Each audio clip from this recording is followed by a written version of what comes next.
Welcome to the wide world of esports, a show devoted to all things esports. I'm your host, Katharine Nohr. Today we're talking about the Esports Trade Association. My guests are John Davidson, the chair of Esports Trade Association, Megan Van Petten, ESTA's founder and managing director, and ESTA member John Smith-Howell, who is a managing director of Team 7am. Welcome. Thank you for having us. All right. Anyway, we had a little challenge today with time zones because we're from all over. Megan's here from Chicago. We've got John D here from Dallas, and we've got John Smith-Howell here from Leicester, England. So, John D, tell me, what is Esports Trade Association? Yeah, thank you for asking. So the Esports Trade Association is an association that seeks to bring together the esports industry and bring alongside complementary experts to improve the business practices of the esports industry and enable gamers to enjoy more of what we love. So what we seek to do is really to, help increase better opportunities for monetization. Help this young industry, which is a lot of passionate gamers that don't have a ton of years in the working world or professional business, to help them understand how to maximize an esports partnership at a higher level. Help them understand, hey, what are some other monetization streams that I can find outside of sponsorship, things of this nature. And then outsiders who are looking to get into the space for the right reasons, not the gold rush, not the cash grab, but really have a heart for the community and want to support us.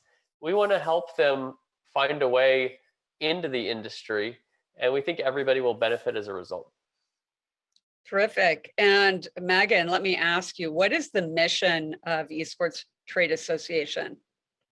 Basically that, I'll echo what John said, bringing together people to do business in the space. Okay. And, I'm a member of ESTA, and so is John. So John, why did you join? Predominantly, I wanted to join to get a perspective of other businesses within the industry. What else is everybody else doing? How does that compare to me? How can I help them using my experience? How could they help me using their experience? Network, meet other people in the industry, and just get a better understanding for esports. And we're all on this same journey together. And I think it's just really important that we join together and move forward. And John, I know that your company is Team 7am. What is Team 7am? So we're a professional esports organization based in Europe, and we have a number of teams across different games who play for us on a competitive and professional level. But more than that, we're a community that come together to support players from any neck of the woods, any age, who want to play esports. Hey, so one thing that's really interesting is, as a member of ESTA, and I joined in order to connect with other people in the industry. And so I'm in Hawaii and John's all the way in England, and we're as far away as you could possibly be, yet we are able to talk to each other and meet up in things like ESTA happy hours. And so how long have you been having these happy hours, John D? Yeah, thank you for asking. We started these around our virtual conference in September. It was our first conference. We had one scheduled in person for April in Chicago, but of course that got delayed due to COVID. So when we started our virtual conference, or we started planning it, I should say, we said, what the most influential and positive aspect of a conference is the in-person networking. But a virtual conference doesn't have that. How can we make this event valuable for attendees? And I had attended another event, and they had done this very well. They simply put groups of people into Zoom rooms, various different rooms with a host, and enabled introductions to happen. And it's been a very simple tactic So some of the best ideas are simple, and this is an example of that, is we bring people together who are complementary. We enable them to introduce themselves, what they're working on, what their pain points are, who they might partner with, exchange contact information, and then go on to the next one. And it's just been incredibly successful for attendees, and it's been really well embraced by the community. We're loving it. Sure. And, I have to say that, you know that this show has some terrific guests, and some of those guests are actually members of Esports Trade Association, like Chris Johnson and Alex Hutchie. And the reason why they have been on this show is because I've met them in happy hours. Awesome. So Megan, why did the organization start? What is the origin of ESTA? Yeah, that's a great question. I have worked in sports and association management for about 10 years. And at the time when we started a little over 4 years ago, there wasn't something like what we have. And, I'm just an old fan of association and membership and community. And, we got a couple of people together to form the organization. And when we met John Davidson to chair, that was our defining launching moment. And that John has made such a difference in helping us shape the organization. And it's been an honor to have one member at a time. And, like we have here, our other John from across the pond, where we're building our global, our global chapter, which he's so proudly representing our members on an international level. And that's been picking up as well. Sure. So now we have something exciting coming up next month.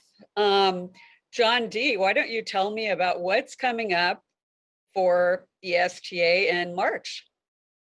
Absolutely. We have quite a few things coming up, but I think what you're referring to is our first conference of 2021. It's going to be March 23rd and 24th. We're really excited. We're going to be having digital marketing, venue development. We have an investment panel. We have a legal roundtable. We have other panels as well. One of the pieces of it that we're most excited about is an elevator pitch.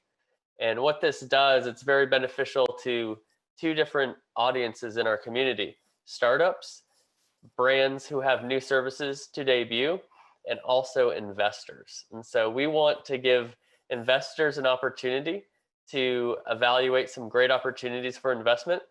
And we want to give startups an opportunity to receive some investment. So we're really excited about that. We're also going to be having our happy hours, morning coffees, those virtual events that have brought so many people together. We're going to continue doing those at our conference. So it's really going to be a great opportunity to bring people together, to make new connections, and to really learn a lot from some leading experts in the space. Well, the happy hours, those meetups and things at the conference are they really make it exciting, as well as learning. What are you most interested about the conference, John Smith-Howell? So for me, a few aspects. Of course, the networking is really important. I love talking esports. I would do it all day, every day if I could. But networking, finding out other people's businesses and what they do and how we can help each other. Of course, I'm always looking for much support for my business and sponsorships and opportunities. I will also be taking part in the elevator pitch, which I'm really excited to be a part of. A little bit nervous, but also excited, and to see what can come of that. Sure. And Megan, tell us about the educational opportunities at Esports Next. Well, that's a great question. The education.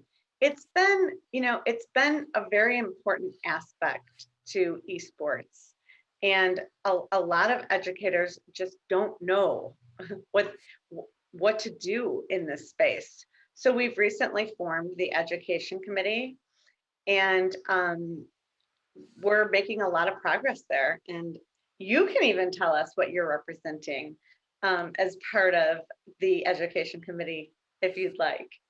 Yeah, I actually just joined the education committee because I kind of feel like if you're a member of an association, you get out of it what you put in. And so when I looked at the committee opportunities, and there are quite a few, I felt that education was pretty important because there's so much to learn in the esports space. And you can read books, you can attend some webinars that are all over the place, but this is an opportunity to formulate a plan on education and how ESTA can offer education to esports professionals.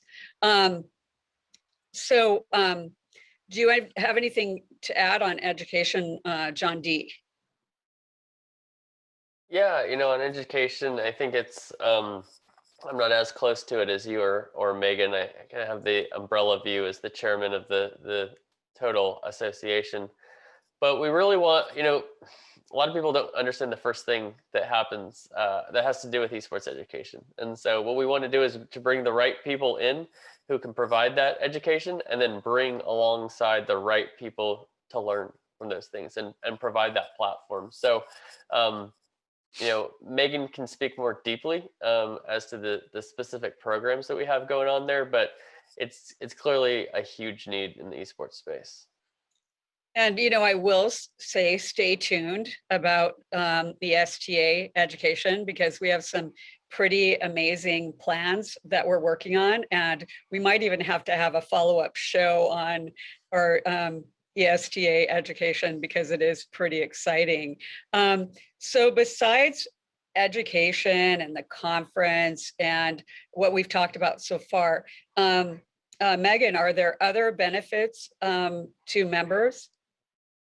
Well, sure. There's many benefits to members, and we have several committees. We have an education committee, like you said. We're shaping a governance committee right now. We have a marketing committee, a business development committee.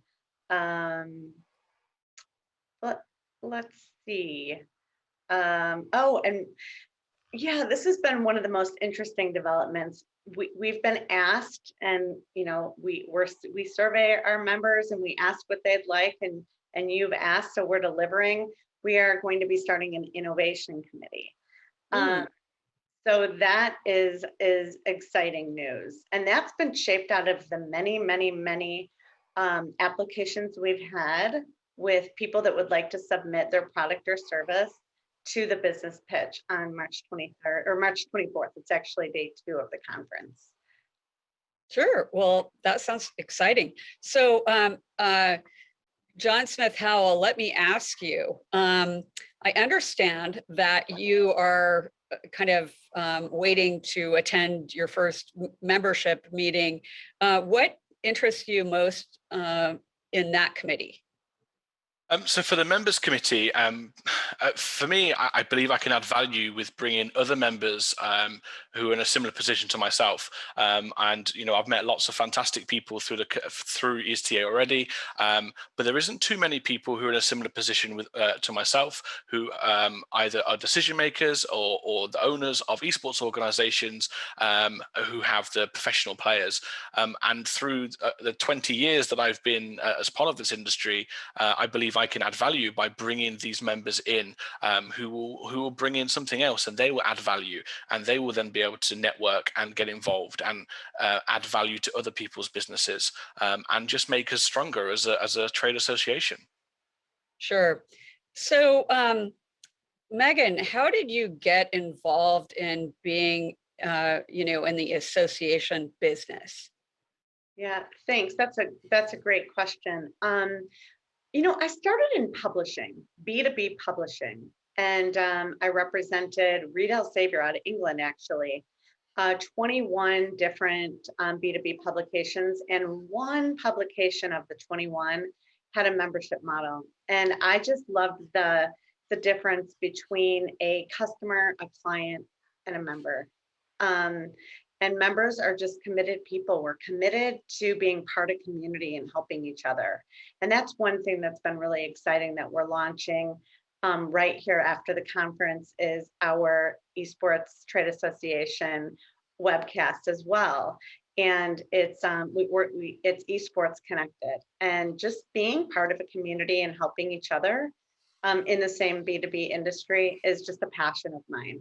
So we got together and we called it Esports Connected, and it's going to be really great. It's a weekly pre-recorded show for our members to share their stories and get connected with each other. Oh, that's really exciting. What is your background in the industry, John D?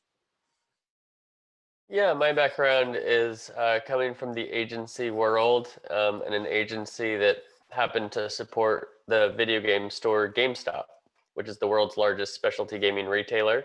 I was in the agency team over there, and then I got hired on to the brand side as head of partnerships. And so my initial job was to facilitate non-endemic partnerships, and quickly it began to be building out and figuring out our esports strategy. During my time at GameStop, developed partnerships with Complexity Gaming. We did the naming rights at their headquarters at Dallas Cowboys headquarters in Frisco, Texas, the GameStop Performance Center. Did deals with Envy, Optic, CSL, Maturino, and most US-based Overwatch League teams with localized event parties sponsored by GameStop. I then went over to PRG, Production Resource Group, which is the world's leading event technology company. This is the company that produces the Fortnite World Cup. They've worked with DreamHack, Gamescom, but also in the non-endemic world, they produce the Super Bowl halftime show, the Emmys, the Grammys, global tours for most musical artists, and being able to lead esports business development for them to help enhance the experiences of fans all over the world with esports events has been something I've really enjoyed doing. And now I own my own company called DLC, Davidson Learning Company, where I help agencies and brands understand how to effectively engage the esports audience. And most recently in that role, I've been working with SMU, which is a large university here in Dallas. I co-wrote a course for their Esports Business Management Certificate program, and will be teaching that online beginning in April. So always got my hands full, and of course, serving with Megan and the team, working with fantastic members like John and yourself here to really help support our community. Oh, that's terrific. And John, what is your background in esports? So I actually started out as a player from the age of 13. Started playing a game called Counter-Strike, and very quickly was able to compete with other people in the country at the top, and had a very successful professional career playing Counter-Strike, and then naturally that moved into sort of coaching and management, and I just completely fell in love with esports, the competition and the passion, it's just been a whirlwind for 20 years. Well, and we look forward to exploring that more when I have you on my show next month. And we do have a question from an audience, from a viewer. The question is, how can I join ESTA, and are there any prerequisites to joining? Let me ask that of Megan. That's a great question. You can join by filling out an application online at esportsta.org. And there is an approval process, and just to make sure that our community, maintains our ethics and standards. And then upon approval, then you'll be a member. And that's a journey in itself. There's a listing that you'll get in our buyer's guide, which is the yellow and white pages of esports. Obviously, you can be a guest on the show. You can join a committee, come to events, and there's all sorts of networking opportunities, sponsorship opportunities, and serving. Terrific. So I have an ESTA story that you probably don't know, but I think that that our viewers will find interesting. We had a happy hour, and Miles Dean was on that happy hour, and we were chatting in the chat box, and it turned out that well, Miles asked to, that we talk on the phone. So we had a chat on the phone. It turned out that Miles knew all the Hawaii people. And so he connected me to Senator Wakai, who was on my show, this gentleman named Sky, and through those connections, I've met all these other people, and it's led to a lot of interesting connections, and that's all from ESTA Happy Hour. So I think that kind of tells you how helpful this is in making connections.